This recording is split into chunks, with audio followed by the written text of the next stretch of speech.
오늘은 열왕기상 12장 1절에서 24절 말씀 가지고 우리가 생각하도록 하겠습니다. 1절에서 3절까지 우리가 한 목소리 한번 같이 읽도록 하겠습니다. 1절에서 3절만. 르호보암이 세겜으로 갔으니 이는 온 이스라엘이 저로 왕을 삼고자 하여 세겜에 이르렀음이더라.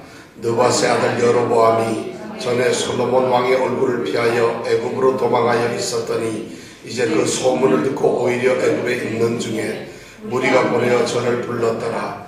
여로보암과 이스라엘의 온 회중이 와서 르호보암에게 고하여 가로되. 지금 여기 나오는 장소가 어딘지 아시죠? 네. 어디입니까? 세겜. 네, 세겜. 지금 솔로몬이 사실 솔로몬 말년에 참 비참해요. 솔로몬이 얼마나 영화서, 얼마나 정말 세상에 솔로몬같이 복을 받은 사람이 어디 있어요. 그런데 그 말년에 처참하고 아주 비참한 모습이 되고 맙니다. 그래서 지켜야 될 그 영광스러운 나라도 못 지키고 나라가 갈라져 버리게 되고, 그리고 그냥 참 어떻게 보면 불쌍한 사람이 되는 것이죠. 왜 그랬을까요? 예, 우리가 이런 걸 너무 잘 알아요. 이거 그냥 해답만 쓰면은 수능시험 100점 같아요. 하나님 말씀 안 들었어요. 제가 듣고 싶은 것은 그게 아니라 우리의 그것이 마음으로 우리가 느껴져야 된다는 것이죠. 하여튼 배교하고 우상숭배하고 하나님이 왕으로서 하지 말아야 될 것을 했잖아요. 그러다 보니까 솔로몬이 그냥 그렇게 되면 세상에 제일 큰 왕국이 그만 적대 세력들에 의해서 막 일어나기 시작합니다. 야당에서 일어나고 영남에서 일어나고 호남에서 막 일어납니다. 엉망이 돼버려요. 그러다 보니까 남쪽에서 누가 일어났다고? 에돔에서 하닷이라고 하는 사람이 일어나고, 북쪽에서는 수리아에서 누가 일어났어요? 르손이라고 하는 사람이 일어나고, 그리고 내부적으로는 누가 일어났어요? 에브라임 지파에서 여로보암이라는 사람이 일어났어요. 전부 다 이제 안과 밖에서 막 일어나게 되니까 이제는 도저히 당할 수가 없어요. 이제는 매일 이 사람들이 촛불 집회하는 게 아니라 공격을 하는 거예요. 공격. 그러니까 어떻게 해야 좋을지 모르겠어요. 결국에는 솔로몬이 죽으면서 르호보암이 왕이 올고, 그리고 나라가 나눠져 버리고 말아요. 이스라엘이 남북으로 나눠지는 그런 일이 벌어지고 만다는 것이죠. 사실 이 이스라엘은, 통일 이스라엘은 다윗 왕이 세웠지만은 사실 이렇게 좀 나눠질 만한 기회가 많이 있었어요. 사울 왕이 죽고 난 다음에 다윗이 왕이 되기 전에 그때도 잠깐 나눠졌죠. 사울 왕 아들인 이스보셋이라는 사람하고 이제 다윗하고 이렇게 같이 경쟁을 했죠. 근데 아브넬 장군이 중간에서 잘 이렇게 해줘가지고 화해가 됐죠. 근데 아브넬 장군은 죽어버리고 마죠. 누구에게? 요압 장군에게 암살당하죠. 이제 그렇게 해서 하여튼 이렇게 이스보셋과 다윗이 이렇게 나눠지는 것 같았는데 하나가 됐어요. 그 다음에 또 언제냐면 다윗의 아들 압살롬이 반란을 일으켜서 압살롬 편으로 북쪽에 10지파가 다 흘러 들어가 버려요. 그래서 다윗이 도망을 가고 나라가 그때도 둘로 이렇게 나눠진 것처럼 되어버렸어요. 근데 다행스럽게 그때는 어느 장군이, 또 요압 장군이 압살롬을 죽이게 되죠. 그래서 또시 나라가 또 하나 됐어요. 나라가 하나가 되는가 했더니만 또 베냐민 지파 세바라고 하는 사람이 반란을 일으켜요. 여러분 이거 우리 다 배웠던 거예요. 지금 제가 복습을 시키는 겁니다. 세바가 또 반란을 일으켜요. 그래서 또 나라가 또 나눠지는 듯 했는데 그것이 또 정복이 됩니다. 사실은 통일 왕국이지만 이 12지파가 하나가 되질 않아요. 유다 지파와 나머지 지파는 늘 갈등 관계에 있습니다. 겉으로는 봉합이 되어 있지만은 하나인 것 같지만은 이들이 늘 나눠져서 있어요. 한 당인 것 같지만 친박하고 비박이 맨날 싸우는 거랑 똑같은 거예요. 이렇게 나눠져 있다는 거예요. 그래서 통일인 것 같지만은 안 그런데 이제 드디어 솔로몬이 죽고 나니까 이 나라가 르호보암 때 나눠지고 만 그런 일이 생기게 됩니다. 솔로몬은 정말 어떻게 보면 솔로몬은 아마 이 잠언을 썼을 때는 제가 보기에는 하나님의 지혜를 많이 받아가지고 하나님의 축복을 받고는 너무 감사해서 그때는 아마 하나님 말씀을 잘 들었을 때 이 잠언을 썼을 것 같아요. 근데 그 잠언을 쓰고 나서 타락이 되고 나서 그 다음에 자기의 모든 재산과 궁녀들이 몇 명? 1000명이나 돼. 그러고 나서 죽게 되었을 때 이 솔로몬은 아마 죽기가 싫었을 거예요. 그러면서 자기 지나온 인생을 이렇게 회상하면서 솔로몬이 쓴 성경이 뭔가 하면 전도서예요. 잠언은 잘 나갈 때 이제 격언으로 쓴 거고, 전도서는 자기 인생이 다 끝나고 난 다음에 죽기 전에 그때 전도서를 씁니다. 우리 성경에 보면. 그래서 전도서에 보면은 헛되고 헛되니 헛되고 헛된다. 해 아래 새로운 것도 없고 해 아래 좋은 것도 없다. 솔로몬이 그렇게 얘기했는데 우리는 그 헛되고 별것도 아닌 걸 가지고 아침부터 새벽까지 이렇게 고생을 하는 거잖아요. 그리고 툭하면 교회도 빠지고 툭하면 우리가 예수 안 믿고. 왜냐하면 그 헛된 것 때문에. 이미 솔로몬은 모든 걸 다 겪어봤는데 전도서에 보면 전부 다 헛되다고 얘기하고 있어요. 참, 그러니까 나도 좀 솔로몬처럼만 살았으면 당연히 그럴 텐데 우리는 그렇게 못 살았으니까 아둥바둥 살아야 될 거 아니겠어요. 그죠? 그런 것 같아요. 그래서 하여튼 솔로몬이 죽고 나니까 이제 르호보암이 드디어 왕위로 올라갑니다. 오늘 이 12장은 르호보암이 이제 솔로몬의 아들이에요. 근데 솔로몬의 아들인데 솔로몬은 부인이 얼마나 많았어요. 그 중에서 이 르호보암은 그 부인이 암몬족의 여자, 암몬이라고 하는 그쪽 이방민족이죠. 그리고 암몬은 누구예요? 누구죠? 암몬은 어떻게 나라가 세워졌다 했죠? 아브라함의 조카 롯의 딸에 의해서 된 거죠. 근데 이 암몬족의 여인과 사이에서 난 사람이에요. 일설에 의하면은 솔로몬의 아들이 하나밖에 없었다 이런 얘기를 하는데 여러분 이 말 믿어주세요? 왜? 너무 많아서 혹시 못 낳았을지도 모르잖아. 근데 하여튼 아들이 하나라 그랬는데 그래서 이 르호보암이 왕이 됩니다. 르호보암이 왕이 될 때는 이제 41살의 왕이 되어가지고 17년 동안 이 사람이 이제 왕 노릇을 합니다. 그래서 이 사람이 이제 솔로몬이 아마 BC 931년에 이 사람에게 왕을 넘겨주는 것 같아요. 근데 이제 왕이 되려고 솔로몬 왕이 죽게 되니까 솔로몬은 다윗 왕 아버지가 살아있을 때 왕위에 올랐잖아요. 근데 이 르호보암은 아버지가 죽고 난 다음에 왕이 돼요. 그러니까 왕이 되고 나니까 왕권이 불안한데 이 북쪽에 있는 10지파가 이 르호보암을 이제 왕 즉위식을 갔는데 어디서 갔느냐면 오늘 보니까 세겜에서 가져요. 왜 예루살렘이 아니고 세겜일까요? 예루살렘이 당연히 지금 통일 왕국의 수도가 어디입니까? 예루살렘이죠. 그리고 솔로몬 궁전도 있고 예루살렘 성전도 있고 할아버지가 지었던 다윗 성도 있고 이런 예루살렘에서 왕위에 오르지 않고 이 르호보암이 세겜으로 갑니다. 왜 세겜으로 갈까요? 세겜이 여러분 어딘지 아세요 혹시?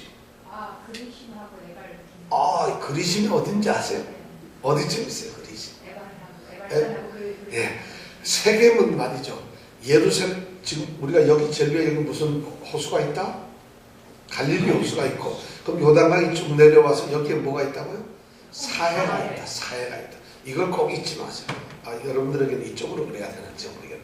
근데 이렇게 있는데 이 요단강 편에서 서쪽으로 가면 산이 아주 가파른 산이고요.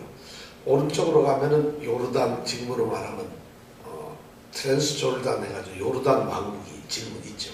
그러니까 이 요단강은 푹 빠져가지고 해발 바다보다 더 낮아요. 이 요단강은 굉장히 낮은 지대이죠. 그러니까 여기서부터 산이 쭉 올라가지고 예루살렘은 한 800 해발 820 정도 됩니다. 베들레헴은 833. 뭐 그렇게 정도 되는데 예루살렘에서부터 북쪽으로 한 70km 정도 떨어져 있는데 세겜이라는 도시가 있어요. 그 섬에. 근데 거기에 가서 왕 즉위식을 하는 거예요. 예루살렘을 버려두고. 근데 세겜이라는 것은 이 이스라엘 백성들에게는 굉장히 의미가 많은 그런 성이에요. 세겜. 그러니까 세겜성 하면은 아브라함이 하나님의 명령을 받고서 제일 처음에 가나안 땅에 들어와가지고 갈대아 우르에서 하나님이 나타나가지고 너는 내가 내게 지시할 땅으로 가라 해가지고 아무것도 모르고 거의 1000km 이상을 걸어와가지고 가나안 땅에 들어오죠. 여기가 하나님이 나에게 주시는 땅인가 해가지고 하나님 감사합니다. 처음 제사를 드렸던 것이 세겜 땅이라는 거예요. 여러분 그걸 요거는 우리가 창세기를 안 배웠기 때문에 혹시 몰라도 봐드리겠습니다. 그건 몰라도 되는데 자, 그 다음에는 창세기 보면 또 다시 이제 야곱이 자기 애들하고 같이 이제 전부 다 이렇게 오는데 무슨 문제가 생기는가 하면 세겜 땅의 추장이 딸을 사랑하죠. 그죠? 누구의 딸을 사랑해요? 예? 야곱의 딸을. 그래가지고 사랑을 해가지고 겁탈을 하게 되죠. 그래서 세겜 추장을 갖다 하몰 추장을 전부 다 공격해서 남자들 저 죽여버리는 이런 사건이 일어난 그 성도 바로 세겜이라고 합니다. 세겜. 여러분 잘 외워두세요. 세겜. 제가 이건 창세기라서 공부를 안 했는데 이 세겜이라는 땅은 아까 얘기한 대로 무슨 산? 예. 산이 두 산이 이렇게 남북으로 마주보고 있어요. 이 북쪽의 산 이름은 에발산이라고 그러고 남쪽 산은 그리심산이라고 해요. 그러면 이 산이 거의 이렇게 붙어 있어요. 여기가 이제 좀 저지대 골짜기고 산이 이렇게 붙어 있는데 그 세겜성이 위에 있겠어요? 아래에 있겠어요? 에발산에 있겠어요? 그리심산에 있겠어요? 그리심산에 있어요. 그리심산 약간 동쪽 편에. 그러니까 산이 이렇게 두 개가 같이 뚝 붙어 있는데 남북으로 마주보고 있죠. 그래서 여호수아가 점령을 하고 난 다음에 이스라엘 백성들을 반은 에발산에 반은 그리심산에 이 지파 여섯 지파씩 나눠가지고 에발산에 세워둔 6지파는 저주를 하고 그리심산에 세워진 지파 6은 축복을 하고 그 그리심산은 축복의 산 바로 거기에 세겜이 있다. 요 가운데 있다는 거예요. 세겜성이. 그래서 여호수아가 나중에 죽을 때 이스라엘 백성들을 탁 모아놓고 마지막 고별 연설을 하죠. 고별 선거를 할 때 너희들이 강 건너 애굽에서 섬기던 신이든지 또는 이 땅에서 한 가나안 땅에 아모리 족속의 신이든지 누구든지 선전은 좋다. 너희들이 신을 택할 소위 섬겨야 될 신을 택해라. 나는 내 집은 여호와만 섬기겠노라 하는 여호수아서 24장의 유명한 고별 설교를 하죠. 그리고는 여호수아가 죽죠. 그래가지고 여호수아를 어디에다 놓느냐 하면 바로 이 세겜상에 보면 유명한 세겜하면 딱 떠오르는 게 상수리 나무가 하나 있어요. 무지무지하게 거대한 상수리 나무인데 그 밑에다가 누구를 묻어요? 여호수아를 묻습니다. 근데 이 세겜에는 여호수아만 묻혀있는 것이 아니라 요셉도 묻혀있어요. 요셉이 애굽에서 살다가 죽잖아요. 그리고 400년이 지난 다음에 요셉이 이미 유언을 내렸잖아. 내가 죽거든 여기에 묻지 말고 반드시 어디요? 그래서 요셉이 죽은 지 400년이 지난 다음에 이스라엘 백성들 해방될 때 애굽에서 나올 때 그 400년 전에 조상인 요셉의 뼈를 추려가지고 나와요. 그래가지고 묻는 곳이 바로 어디냐? 바로 이 세겜이에요. 그러니까 세겜이라는 건 굉장히 중요한 도시예요. 역사적으로, 종교적으로, 또 정치적으로 워낙 중요해요. 그런데 이 세겜이라고 하는 땅 위치는 이스라엘은 저 북쪽은 단이라 그러고 제일 남쪽은 뭐예요? 예? 부엘세바. 단에서 부엘세바. 단은 제일 북쪽, 남쪽은 부엘세바. 단에서 부엘세바의 중간쯤 되는 데가 이제 세겜 땅이라고. 그러니까 제일 중간이니까 북쪽 지파들은 전부 다 자기네들은 세겜을 중심으로 르호보암을 올라오라 그러는 거예요. 여기 와서 우리가 너를 만나거든 너를 왕으로 삼아주겠다. 그래가지고 거기서 왕 지키시고 르호보암이 당연히 솔로몬이 살고 있는 예루살렘에서 왕직을 해야 되는데도 불구하고 10지파가 조금 문제가 있잖아요. 그래서 그리로 올라오라 그래서 할 수 없이 어디로 올라갔다? 세겜으로 올라갔어요. 세겜으로 올라갔는데 문제가 생겼어요. 이 사람들이 이제 르호보암이 방해되려고 올라오려 하니까 급히 이 사람들이 누구를 불러요? 여로보암을 불러요. 여로보암은 지금 어디에 가 있어요? 애굽에 도망가 있어요. 망명가 있어요. 왜? 에브라임 지파 중에서 너무 똑똑해가지고 솔로몬 때 감독관을 시켰잖아요. 그런데 반역을 한다. 무슨 선지자가? 아히야 선지자가 새 옷을 입고 찢어가지고 10조각을 주면서 여로보암 네가 왕이 될 것이다 이런 얘기를 한 걸 솔로몬이 알았으니까 죽이려고 했죠. 그래서 어디로 도망갔다고? 이거 지난 시간에 했던 거예요. 애굽으로 지금 망명 가 있는데 이제 솔로몬이 죽게 되니까 이 열지파 사람들이 여로보암을 부른 거예요. 그래서 지금 르호보암이 왕위가 되려고 하는 이 순간에 여로보암도 바로 세겜 땅에 있는 거예요, 같이. 자, 그럼 이거 어떻게 되겠어요, 여러분? 야, 이거 조마조마해요. 어떤 역사가 이루어질 것인가. 근데 여로보암은 이런 생각을 하는 거예요. 솔로몬은 무서워서 도망을 갔지만은 르호보암은 절대 무섭지 않다 이런 거예요. 근데 이름이 르호보암, 여로보암 비슷하죠. 그럼 왜 그럴까요? 이 사람들은 보암은 똑같은데 르호보암과 여로보암은 의미가 비슷해요. 전부 다 백성하고 관계되는 건데 여로보암은 백성의 수가 증가한다, 많다 이런 의미의 뜻을 가지고 있고 르호보암은 백성의 수가 아니고 백성들이 창대해진다 이런 의미를 서로 비슷하지만 이름이 조금 의미가 달라요. 아마 뉘앙스가 이런 것 같아요.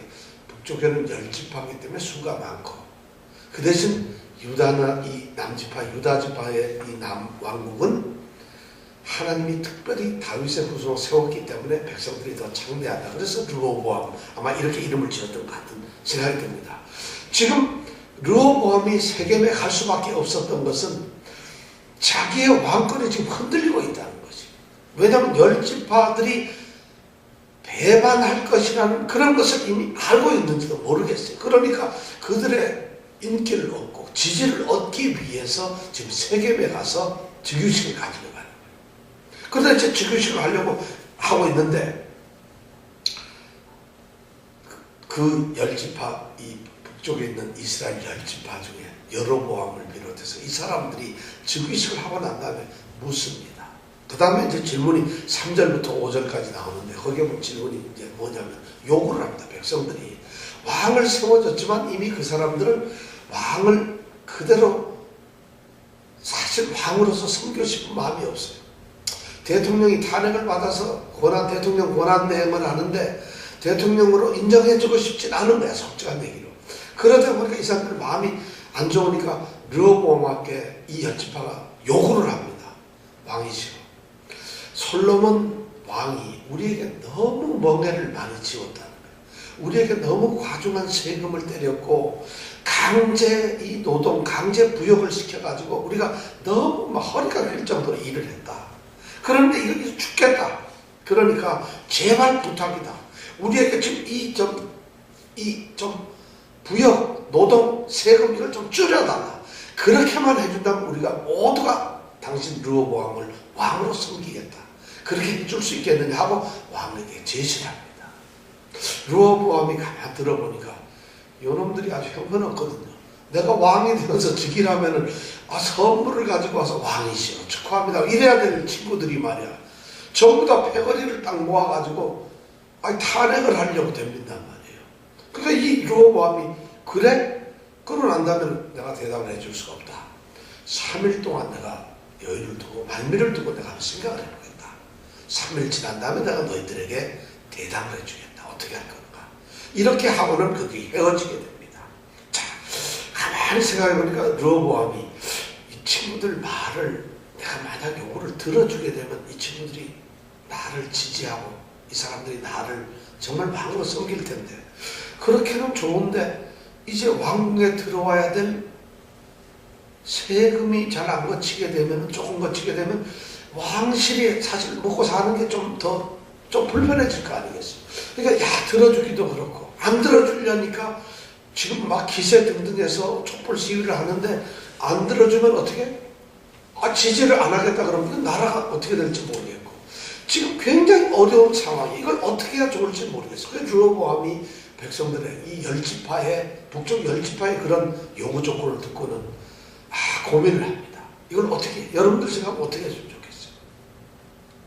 이 강제 부역이나 세금을 좀 경감해주고 지지를 얻는 게 낫겠어요? 아니면은 그냥 계속 하고 나서 차라리 돈을 더 받는 게 낫겠어요? 어떻게 하면 좋겠어요? 이건택 집사님 같으면 어떻게 하겠어요?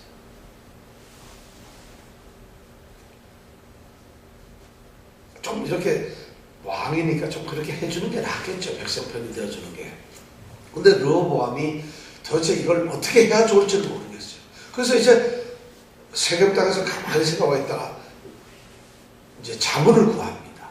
근데 첫 번째 자문은 누구에게 구하는가 하면은 아버지 솔로몬 시대의 대신으로 있던, 솔로몬 시대에 섬기던 나이 많이 드신 어른들, 소위 9세대 그 원로들에게 먼저 자문을 구합니다. 자, 어르신네들 지금 내가 이렇게 고민이 생겼다. 저 사람들이 나한테 지금 이런 조건을 내세우는데 어떻게 했으면 좋겠느냐 하고 이제 묻습니다. 그러니까 이 나이 든 원로들이 뭐라고 했느냐 하면은 왕이시여, 그거 간단합니다. 왜냐하면은 왕 생각해 보세요. 저 사람들이 얼마나 고생했는지 압니까? 성전 짓느라, 아버지 왕 솔로몬 왕궁 짓느라 전국에 있는 또 성을 몇 개나 세웠습니까? 허리 빠졌습니다. 너무 힘든데 왕은 모름지기 백성의 편이 되어야 합니다. 그러니까 백성의 종이 되어서 백성을 섬기십시오. 그러면 저 사람들이 죽을 때까지 평생 왕을 섬길 겁니다. 그러니까 용납해주고 좀 경감시켜줘라. 이렇게 이제 어른들이 얘기를 하는 거예요. 원로들 생각이 아마 맞는 것 같아요. 왜냐하면 그 사람들이 이렇게 보기에 솔로몬 왕 밑에서 자기네들이 참 벼슬도 갖고 했지만은 너무 좀 심했다는 것이 자기 눈에 비쳤거든요. 그러니까 이 사람들이 보기에도 야, 백성들이 진짜 등골이 진짜 완전 휘는구나. 진짜 이런 생각을 했죠. 우리 미국 영어의 속담에 이런 거 있죠. A straw that broke donkey's back인가 뭐 이런 말이 있죠. 그죠? 그러니까 이 당나귀의 등을 브로크 하게 하는, 이제 무너지게 하는 뭐요? 스트로, 지푸라기 하나가 이 당나귀 허리를, 등을 휘게 한다. 왜 그런가 하면 이게 이런 뜻입니다. 이 짐을 잔뜩 올렸을 때는 모르는데 너무 많이 올리고 나면 너무 힘들어 쓰러지는데 그 마지막 순간에 지푸라기만 하나만 넣으면 그때 쓰러진다. 지푸라기가 뭐 가볍잖아요. 근데 너무 짐이 무거우면 지푸라기 하나만 얹어도 허리가 쓰러진다. 뭐 이런 말로서 영어에 그런 얘기가 있습니까? 그렇게 있다는 말인데, 그런 지금 이 신하들은, 나이든 신하들은 그걸 아는 거예요. 아, 이 백성들이 굉장히 힘들구나. 이랬다가는 왕국이 큰일 나겠지. 반란이 일어나겠구나. 이거 뭐 800만 이 촛불 시위가 생기겠구나. 이런 생각을 하게 되니까 안 되겠군 해가지고 이 대신들은 그렇게 제안을 합니다. 그러니까 르호보암이 가만 들어보니까 그것도 훌륭하거든요. 근데 르호보암은 그렇게만 또 결정을 하느냐. 그 다음에는 이 젊은 사람들에게 또 물어봅니다. 원로 대신이 아니고 자기하고 같이 동료, 친구처럼 자라는 이 젊은 신세대들, 소위 신진 집권 세력들에게 물어봅니다. 그러니까 젊은 사람들, 야, 저 북쪽 지파들이 말이야 나한테 이런 조건을 했는데 어떻게 하면 좋겠느냐. 그러니까 이 젊은 친구들이 딱 듣더니만 뭐라 했겠어요? 뭐라 그랬을 것 같아요? 야, 그놈들 정신 나간 놈들이구나. 아, 이렇게 부강스러운 나라에서 잘 먹고 집도 좋은데 신하들 이런 대평화 강대국에서 살 수 해주면, 이게 지금 국가가 이렇게 지금 경제개발 5개년 게 몇십 년 해가지고 지금 이렇게 잘 살게 해서 국민소득이 지금 얼마냐, 세계 최고 아니냐, 이렇게 해줬더니만 뭐라고 세금 안 내겠다고. 그러더니 이 젊은 친구들이 뭐라 하냐면 말도 안 되는 소리 하지 마라. 이렇게 얘기를 해라. 우리 아버지는 너희들을 채찍으로 때렸지만은 이제부터는 우리는 채찍이 아니라 전갈로 때리겠다. 전갈은 물리면 독이 있어서 죽습니다. 그게 무슨 놈인지는 모르지만 채찍은 그냥 밋밋한 채찍인데 전갈로 때리겠다는 말은 일본 대충 우리가 생각할 때는 쇠가 돼 있거나 아니면 이 채찍에다가 쇠붙이를 이렇게 붙여가지고 그걸로 때리면 살점에 박히면 어떻게 돼요? 막 살 떨어지죠. 그래서 전갈로 때린다는 그런 더 혹독하게, 더 잔인하게, 더 강압적으로 해야 된다. 이 젊은 친구들이 그렇게 얘기하는 거예요. 이 젊은 친구들은 그럴 수밖에 없어요. 이 젊은 친구들, 지금 르호보암과 같은 또래에 같이 올라온 이 젊은 친구들은 누구겠어요? 솔로몬 시대의 그 대신들의 누구예요? 아들들 아니겠어요? 부유한 집안의 자제들 아니겠어요? 자, 어려서부터 고생도 모르고, 왜냐면 르호보암조차가 고생을 몰랐을 거 아니에요. 그럼 르호보암이 생기는 건 누구예요? 재벌 2세들. 그렇죠. 금수저지요, 완전히. 그러니까 당연히 그 친구들은 부유층 자제들이고 이미 기득권 세력이고 정치적으로 불편한 게 없고, 그러니까 돈도 있고 백도 있고. 부모 잘 만나는 것도 뭐라고요? 백이다. 우리 정유라가 그런 얘기 했잖아요. 바로 그런, 지금 이런 친구들한테 우리가 무슨 말, 평생 고생을 안 해본 이 젊은 친구들이니까 그런 걸 이해를 못해. 백성들의 그 참뜻을 모르고, 백성들의 그 실상을 모르는 거예요. 이 젊은 친구. 그러니까 정치에 대해서 전혀 관심이 없는 거예요. 그러니까 자기네들이 지금 누리고 있던 이 평화, 이 부귀, 이 명예, 이 권력, 이것이 백성들의 허리 휘는 그 착취와 그들의 고통과 그들의 눈물 때문에 이것이 이루어졌다는 걸 이 친구들은 알 수가 없죠. 젊은 친구들이. 그러니까 자기네들이 기득권이나 자기들이 가진 것을 뺏길까봐 무자비하게 탄압을 해라. 이렇게 지금 아는 데서. 사실 어쩌면 이 참 요새 우리하고 똑같은 거예요. 이 당시에도 보니까. 제가 이 성경을 일부러 안 읽는데 이 읽으면은 이런 내용들 제가 설명을 드리는 겁니다. 그렇게 딱 하는 거예요. 그러니까 이 철없이 자란 친구들이 뭘 알겠어요. 근데 이런 친구들은 아마 이럴 거예요. 어떤 이제 이런 친구들한테 어떤 사람이, 가난한 사람이 이렇게 살다가 먹을 밥이 없어가지고 굶어 죽었어요. 그러면 이런 친구들한테 가서 지금 우리 이웃에 이렇게 밥이 없어서 굶어 죽은 사람이 있어요. 그럼 이런 친구들은 뭐라고 얘기하겠어요? 밥이 없어 죽었어? 그럼 떡을 먹어야지. 아마 이런 속도 없는 이런 사람들일 거라고요. 이 젊은 친구들은. 그렇게 딱 들었어요. 자, 르호보암이 그걸 딱 듣고 나니까 원로들의 의견도 맞는 것 같고 이 젊은 친구들의 의견도 맞는 것 같아요. 근데 누구 말을 들었겠어요? 소년들, 젊은 사람들의 의견을 듣는 거예요. 그리고 3일이 딱 되니까 누가 왔어요? 이제 북쪽 10지파 여로보암하고 10지파가 이제 드디어 르호보암 왕 앞에 왔어요. 자, 너희들이 왔구나. 내가 대답을 해주마. 정신 똑바로 차리고 내 말 잘 들어라. 우리 아버지는 너희들을 첩적으로 다스려서 너희들을 갖다가 애를 썼지만 이제부터 나는 더 무자비하게 너희들을 다스릴 것이다. 전갈로 너희들을 쳐서 이제부터 너희들을 그렇게 다스릴 것이다. 하고 그렇게 얘기를 선언해버린 거예요. 자, 결과가 어떻게 되겠어요, 여러분? 야, 그렇게 딱 들으니까 이 사람들 얼마나 충격이에요. 이 르호보암이라는 사람, 제가 가만히 생각해 보면 우리가 솔로몬이 아버지는 얼마나 지혜로운 사람이에요. 아버지, 우리 열왕기상 3장, 거기에 3장 9절인가 거기에 보면 하나님께서 내가 너에게 뭘 줄까? 그랬을 때 뭐라 그러죠? 저는 왕국을 출입할 수조차도 없는 어린 아이입니다. 아무것도 모르는데 저에게 지혜로운 마음을 주셔서 하나님의 이 택하신 백성을 잘 다스려서 뭐가 선하고 뭐가 악한 건지 선악을 잘 좀 분별하게 해주십시오. 그래서 지혜를 받았는데 솔로몬은 그랬는데 이 르호보암은 고생을 안 하고 잘하고 오늘 떨어진 거다 보니까 전혀 안색을 안 해요. 그러니까 한 지혜로운 세대가 지나고 르호보암 세대가 오니까 왕국이 나눠질 수밖에 없어요. 전혀 엉뚱한 생각을 하고 있다는 거죠. 정말 어리석고 말도 안 르호보암이 그 순간 판단을 내려서 아버지에 대해서 이렇게 했다면 나는 이렇게 해서는 안 되겠구나.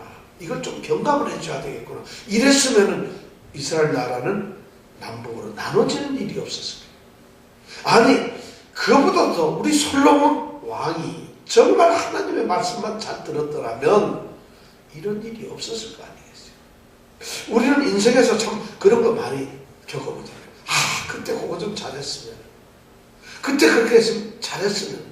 정말 이 한 나라의 역사가 말이죠. 솔로몬이라고 하는 그 지혜로운 왕이 그 지혜를 가지고 하나님의 거룩한 뜻으로 지켜 살면서 그 하나님의 뜻을 이루기 위해서 그 지혜를 바쳤을 때는 얼마나 나라가 부유했는지 몰라요. 그런데 그 지혜가 하나님의 법을 어기는 나쁜 것으로 쓰여졌을 때, 법을 어겼을 때 이 나라는 하나님 앞에서 징계를 받을 수밖에 없다는 것입니다. 우리 믿는 사람들 정말 이것은 선택의 문제, 이거 정말 잘 생각을 해요. 어떻게 해야 될 것인가? 지나고 난 다음에 후회하는 거, 그건 늦었어요 이미. 그러면 세상의 운명 이렇게 되는 것은 어떻게 되는 건지 모르지만 오늘 15절에 보면은 사실은 르호보암이 어떻게 해서 그렇게 되는 것이 아니라 15절에 보면 이것이 하나님의 뜻이라고 되어 있어요. 15절 우리 한번 같이 읽어볼까요? 시작. 백성의 말을 듣지 아니하였으니 이 일은 여호와께로 말미암아 난 것이라. 여호와께서 전에 실로 사람 아히야로 느밧의 아들 여로보암에게 또한 말씀을 통하게 하셨으라. 이 말이 뭐예요? 아히야 선지자가 여로보암에게 새옷 10조각을 찢어가지고 줬잖아요. 그러면서 네가 나를 바로 이렇게 르호보암이 하나님의 선한 뜻을 쫓지 아니하고 자기 동료들의 얘기, 친구들의 얘기를 들어가지고 이렇게 백성들에게 핍박을 해서 나라가 나눠지게 되는 것이 결국 뭐냐? 여기에 보면 15절에 보면 이 일은 여호와께로 말미암아 난 것이라. 르호보암이 하는 것이 아니라 하나님이 정해놓으신 거라는 거예요. 그러니까 하나님이 정해놓으시면 도리 없이 그렇게 될 수밖에 없어요. 그럼 하나님이 정했으니까 우리는 아무리 해도 우리가 살아갈 때 문제가 생기면 이건 하나님이 정해놨으니까 우리는 할 게 없다. 가만히 있어야 되는 것인가? 하나님의 섭리와 인간의 책임이라는 문제가 있어요. 자, 어떤 게 하나님이 다 섭리하시고 하나님이 결정하시고 하나님이 예정해 놓으시고 하나님이 이끌어 가시니까 우리는 할 필요 뭐 있어요? 어차피 다 정해진 건데. 이렇게 숙명적으로 이것을 숙명을 하나님의 그 섭리를 숙명으로 받아들이는 사람들인데 이게 오늘 요 말씀에 오늘 이 르호보암의 사건을 보면서 우리가 하나님의 섭리와 인간의 행위에 대해서 이 관계 이것이 어떤 조화를 이루어야 되느냐 이 말씀을 가만히 읽어보면 하나님께서 그런 섭리가 있었는데 그 하나님의 섭리는 누구를 통해서 이루어진다? 사람을 통해서 르호보암을 통해서 이루어지는 것이죠. 만약 르호보암이 자신의 그 어리석은 결정 그 결정에 대해서 자기가 책임을 져야 되는데 그런 결정을 안 했더라면 어떻게 되었을까? 근데 하나님께서는 바로 인간들이 그런 어리석은 그런 생각을 가짐으로 말미암아 그 생각을 사용을 하시는 거예요. 그럼 결국 하나님이 다 사용하시는 것 아닌가? 그렇지가 않다는 거죠. 그래서 우리가 하나님의 뜻이 무엇인가를 알기 위해서 기도를 해야 되고 하나님께 우리가 간구를 하는 것이에요. 하나님의 섭리는 거의 인간의 책임, 인간의 행동에 의해서 모든 것이 하나님이 하시는 건데 그러니까 하나님의 섭리를 우리가 살펴서 그것을 우리가 받아들이기 위해서는 우리가 하나님의 뜻이 어떤 건가를 알고 하나님께 간구를 하는 거예요. 그럼 하나님이 그 길을 돌이켜 주실 수 있다. 하나님께서 돌이킬 수가 있다는 거예요. 지금 여기서 르호보암이 지금 이런 문제가 생겼을 때 자문을 갖다 원로나 자기 젊은 친구들이 아니라 하나님께 기도하는 만약 신앙인이었다면 어떻게 됐을까요?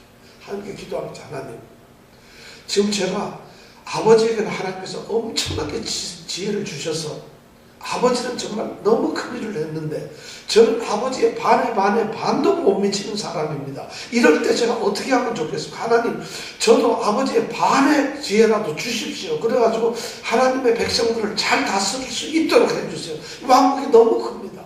제가 감당할 수 없는 이 나라를 어떻게 다스리겠습니까? 하나님 지혜를 주십시오. 이렇게 했어야 되는데 이 르호보암은 최순실이한테 갔다는 것이지. 그러니까 문제가 되는 것이죠. 누구에게 드려야 되나? 그 하나님께 아마 간구를 했었으면 달라졌을 거예요. 그런데 그러질 않았기 때문에 하나님께서 정하신 섭리대로 갚아버리고 만다는 거지. 그래서 우리가 어떤 일을 할 때 그래서 기도를 해야 되고 그래서 말씀을 들어야 되고 하나님의 뜻을 분별해야 된다는 거지. 지금 그런 사건이 여기서 일어나고 있는 거예요. 정말 참 솔로몬도 그렇고 르호보암도 그렇고 참 엄청난 일이 벌어지는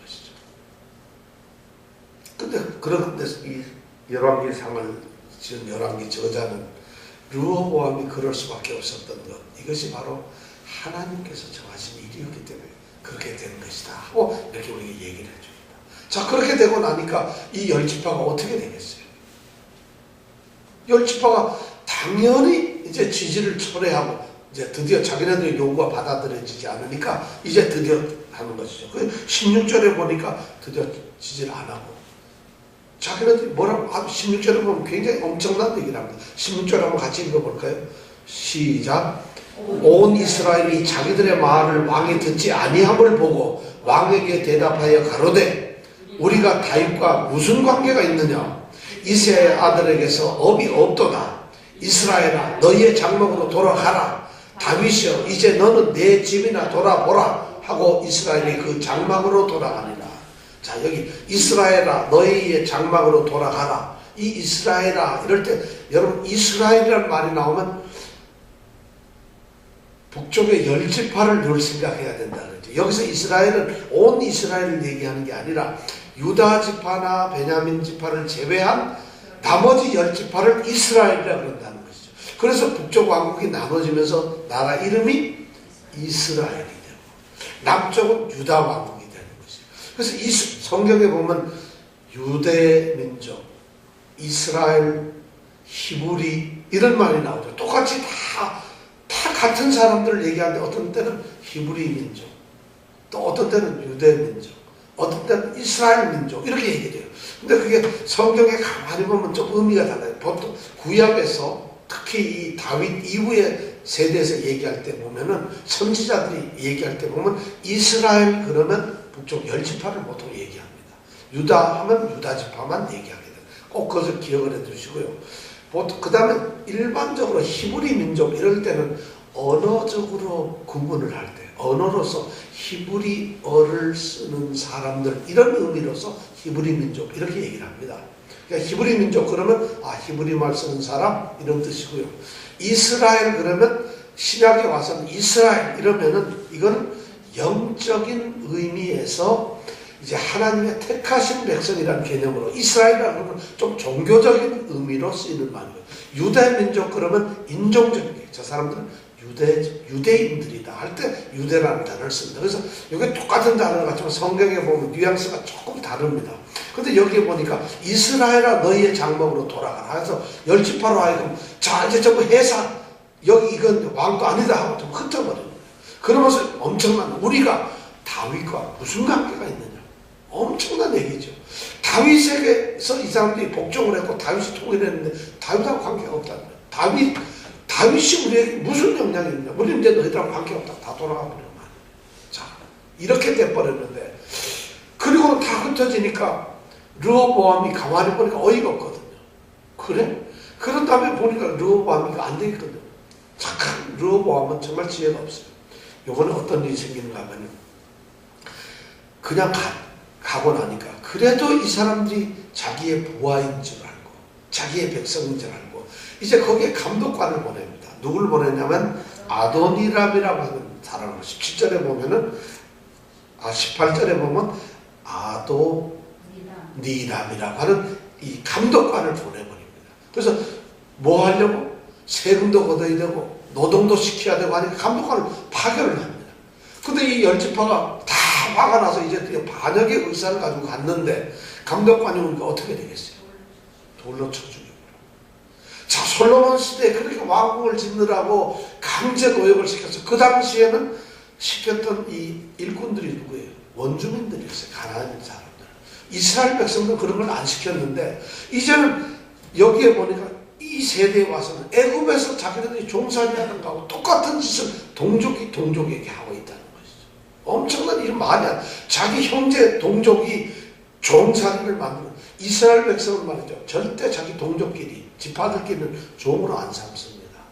삼아서는 안 돼요. 땅도 예를 들어서 이스라엘 지파는 자기 땅이라는 게 없어요. 왜냐하면 지파에게 나눠준 땅인데 이 땅은 본래 누구의 땅이다? 하나님 땅이에요. 왜냐하면 약속의 땅이니까 하나님 거잖아요. 그러니까 지파별로 나눠준 땅을 갖다가 분배를 받아가지고 그 땅을 가지고 있습니다. 근데 어떤 사람이 관리를 잘 못하고 농사를 제대로 안 짓고 게을르고 일을 안 해가지고 땅이 황폐해서 이 사람이 가난해져 버렸어요. 그러면 동족이 땅을 사긴 삽니다. 근데 팔 때는 반드시 그 사람한테 팔게 돼 있어요. 그것뿐만 아니라 이 이스라엘 백성들은 어떻게 희년이라고 해서 50년이 되면은 땅 소유가 전부 없어지고 도로 다 원주인에게 나눠주는 이런 희년 제도가 있어요. 주빌리라고 해서 희년년이 뭐예요. 그래서 옛날 다 왔던 그 옛날 원주인에게 그 땅을 가서 값어치 도로 돌려줘야 됩니다. 왜냐? 이건 하나님의 땅이지 우리의 땅이 아니라는 거예요. 내 소유가 없어요. 그러니까 우리 같으면 말이 안 되잖아요. 이스라엘에게는 그런 정신이 있다는 거예요. 그러니까 그걸 희년 정신이라고 하는 건데 그렇게 했는데 지금 이 르호보암은 세상에 자기 동족을 지금 종으로 삼고 노예로 삼고 일을 시키는 거예요. 그래서 아도니람을 파견했더니만 이 사람들이 지금 이미 헤어지고 반역을 했는데 어떻게 그걸 받아들였어요? 아도니람이 나타나니까 어떻게 했어요? 돌로 쳐서 죽여버려요. 마치 모세가 어떻게 애굽의 그 감독관을 죽인 것처럼 돌로 쳐서 죽여버려요. 이 소식이 들리니까 르호보암 왕이 어떻게 했어요? 이거 안 되겠구나 하니까 드디어 군대를 모집하고 막 도망갔죠. 왜냐면 제일 처음에는 지금 아직도 세겜 땅에 있는데 세겜이 있다 큰일 나겠다. 그러니까 밤새 야반 도주해가지고 어디로 갔겠어요? 예루살렘으로 도망갔어요. 그래서 예루살렘에 와가지고 이거 안 되겠구나 해가지고 드디어 군인을 모집합니다.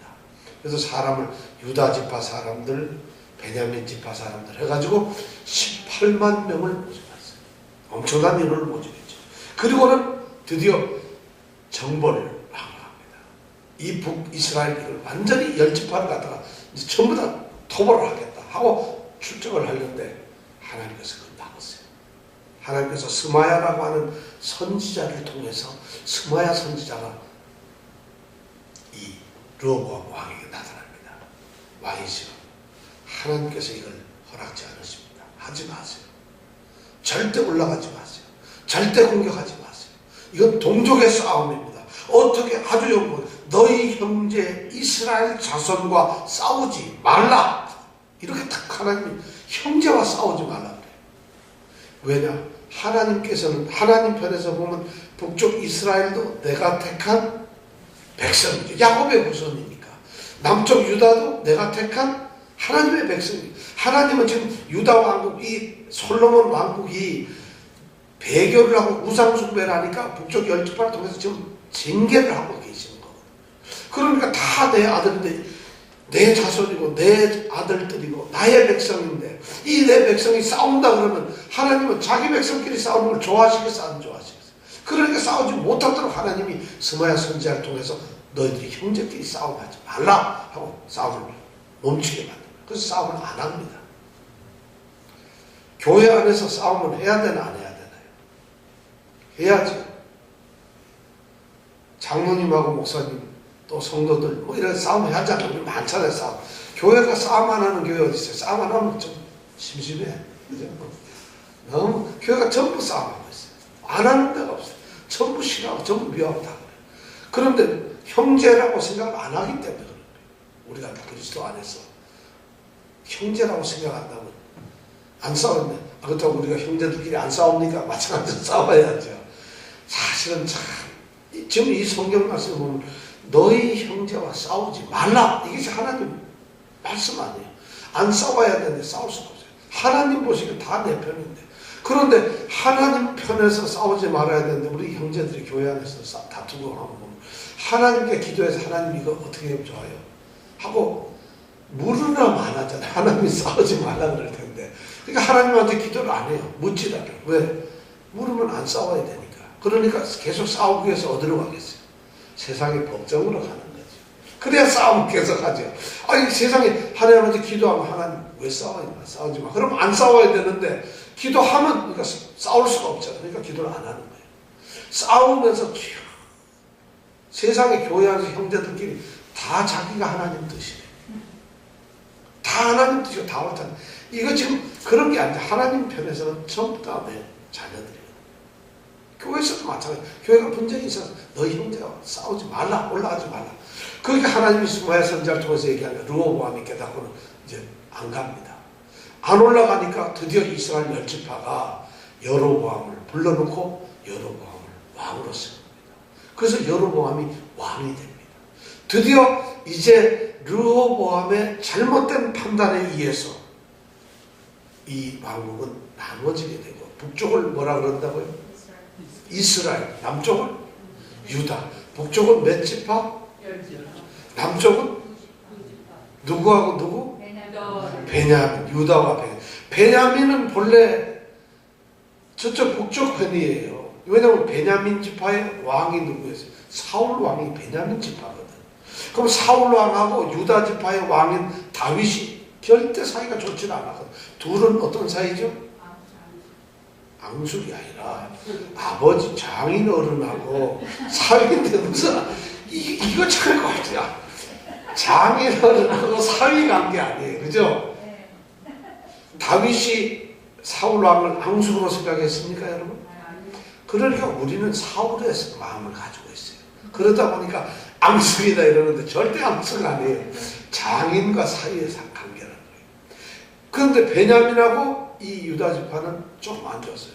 세바도 베냐민 지파로서 반란을 일으켰잖아요. 그 유명한 시므이가 왕이 피난 갈 때 산비탈을 따라가면서 계속 돌 던지고 요가 던진 거 있잖아요. 이거 다 베냐민 지파예요. 베냐민 지파는 유다 지파하고 굉장히 사이가 안 좋아요. 그럴 수밖에 없는 게 둘이는 이 땅을 분배할 때 바로 옆에 붙였어요. 자, 하나님께서는 대단. 에브라임 지파는 여호수아 지파거든요. 에브라임 지파는 여호수아 지파고 갈렙은 유다 지파예요. 여호수아와 갈렙은 워낙 하나님이 보시기에도 출중한 하나님이 아끼는 사람들이에요. 근데 이 지파가 두 개가 너무 강해요. 지금 에브라임 지파는 여호수아를 중심으로 해서 주인이에요. 요셉의 지파니까 얼마나 세요. 요셉의 지파보다 센 데가 있어요. 근데 유다는 하나님이 택하신 사이 장자권을 주는 것이 바로 유다 지파예요. 물론 장자권은 요셉 지파에게 넘겼어요. 르벤에게서 요셉 지파로 넘어갔지만 왕권만큼은 유다 지파에 하나님이 허락을 하셨거든요. 그러니까 이 둘이 부딪히면 큰데 땅을 나눌 때도 보면은 유다 지파는 스스로 공격을 해가지고 헤브론이고 브엘사바를 공격해가지고 자기가 땅을 넓혀요. 에브라임 지파도 마찬가지로 우리 땅 어떻게 할까 하니까 여호수아가 니네들 수가 많고 싸움 잘하잖아 해서 에브라임 산지 중앙 세겜 땅 중심으로 해서 전부 그 땅을 다 차지합니다. 그 양쪽 다 영토가 둘 다 막상막하로 넓어요. 다른 지파들은 딱 조금씩 갔는데 너무 넓어요. 그 이 둘은 언제든지 싸움할 수 있어요. 그러다가 보니까 베냐민 지파를 이 두 지파 사이에다 살짝 넣습니다. 베냐민 지파는 땅이 많지 않아요. 그러니까 에브라임과 유다 지파 사이에 예루살렘과 세겜 그 사이에다가 베냐민 지파 땅을 줍니다. 그러니까 쉽게 얘기하면 완충지대를 만드는 거죠. 너네 둘이 싸우면 안 된다. 그러니까 베냐민은 때에 따라서는 어느 쪽으로 붙겠어요? 그쪽으로 살짝 붙였다가. 왜냐하면 베냐민을 가장 사랑했던 형제가 누구죠? 요셉이에요. 요셉이 베냐민을 가장 사랑해서 애굽에서 할 때 왜 탈출하려고 할 때 어떻게 했어요? 우리가 이건 창세기를 안 배워서 이정은 집사님 어떻게 했죠? 안 배웠으니까 모른다 이래도 괜찮아요. 왜 금 그릇을 갖다가 이렇게 감춰가지고 베냐민이 훔쳐간 것처럼 이렇게 다 하잖아요. 그러니까 베냐민을 너무 사랑하기 때문에 이번에 생각 안 나죠? 이건 안 배웠거든요. 우리가 창세기는 아직 안 가니까. 그렇기 때문에 요셉 지파가 요셉이 베냐민을 너무 사랑했어요. 그러니까 요셉 지파 이 에브라임 이쪽은 다 요셉의 아들들이니까 너무 이 베냐민과 가까워요. 그런데 베냐민이 어떻게 된 건지 사울 왕 이 후손들이 도대체 유다 지파하고는 합쳐질 것 같지 않은데 전쟁을 할 때 보니까 유다 지파에 와 있어요. 그래서 결국에는 쭉 해가지고 나중에 이렇게 유다 지파와 베냐민 지파가 이렇게 같이 가까워진 지파가 돼서 남유다 왕국을 만들게 됩니다. 그런데 나중에 이게 2000년대에 와가지고 뒤에 와가지고 예수님 세대에 와서 예수님은 어디 지파? 다윗 유다 지파. 바울은 베냐민 지파잖아요. 야, 이거 묘한 거잖아요. 그죠? 베냐민 지파예요. 여러분 솔로몬은 무슨 지파인지 아세요? 네? 그렇죠. 여러분 그러면 베드로는 어느 지파인지 아세요? 지파가 있는데 우리는 몰라요. 왜냐하면 갈릴리 쪽 이쪽 지방 사람들이잖아요. 갈릴리는 사마리아 이미 북쪽으로 가지고 이방 땅 비슷하게 돼버려 가지고 이스라엘의 정체성이 없어져 버린 거예요. 그런데 그 갈릴리 사람들은 그러니까 지파가 자기가 무슨 지파라고 아는 사람들이 별로 없어요. 왜냐면 다 틀어져 버렸거든.